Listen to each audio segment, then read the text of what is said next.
টানা 9 ঘন্টা কাজ, অবশেষে আত্মহত্যা করলো রোবট। চাপের কাছে হার মানলো যন্ত্র। বিস্তারিত জানাবো তার আগে বলে রাখি, আপনি যদি চ্যানেলে নতুন হয়ে থাকেন তাহলে অবশ্যই চ্যানেলটি সাবস্ক্রাইব করবেন। কাজের চাপে কি ভেঙে পড়তে পারে রোবটরাও?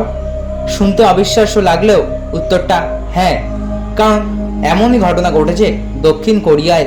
সেখানকার গুমি সিটি কাউন্সিলে নাগরিক পরিষেবার কাজে নিযুক্ত একটি রোবট নাকি কাজের চাপ সামলাতে না পেরে আত্মঘাতী হয়েছে।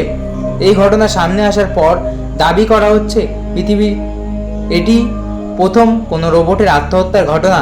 বিভিন্ন সংবাদ মাধ্যমের প্রকাশিত রিপোর্ট অনুযায়ী অজানা কারণে এই রোবটটি ইচ্ছাকৃতভাবে সিঁড়ির উপর থেকে নিজেকে ফেলে দেয়।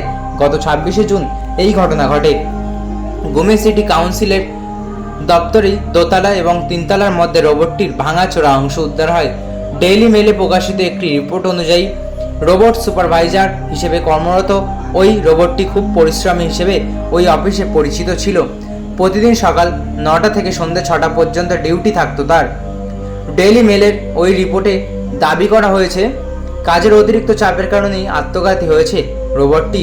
স্থানীয় বাসিন্দারা জানিয়েছেন সিঁড়ি থেকে নিচে ঝাঁপ দেওয়ার আগে রোবটটি এক জায়গায় বেশ কিছুক্ষণ চক্কর কাটতে থাকে, তারপরে সেটি নিচে ঝাঁপ দেয়। কেন এবং কী কারণে রোবটটি পড়ে গেল তা খতিয়ে দেখা হচ্ছে। 2023 সালে এই রোবট অফিসারকে কাজে নিযুক্ত করা হয়েছিল। স্থানীয় বাসিন্দাদের মধ্যে খুবই জনপ্রিয় ছিল সে। নাগরিকদের বিভিন্ন ধরনের নথি পৌঁছে দেওয়ার পাশাপাশি বিভিন্ন রকমের তথ্য দিয়েও সাহায্য করত সে। ক্যালিফোর্নিয়ার একটি সংস্থা ওই রোবটটিকে তৈরি করেছিল। রোবটটির ভাঙা অংশগুলি সংগ্রহের পর তথ্য বিশ্লেষণ করে ঘটনার কারণ খতিয়ে দেখছে ওই সংস্থার এই বিশেষজ্ঞরা। তো বন্ধুরা, এই ছিল আজকের ভিডিও। আশা করি ভালো লেগেছে। ভালো অবশ্যই একটি লাইক করবেন এবং আপনার কি মতামত তা কমেন্ট বক্সে অবশ্যই জানাবেন। ধন্যবাদ।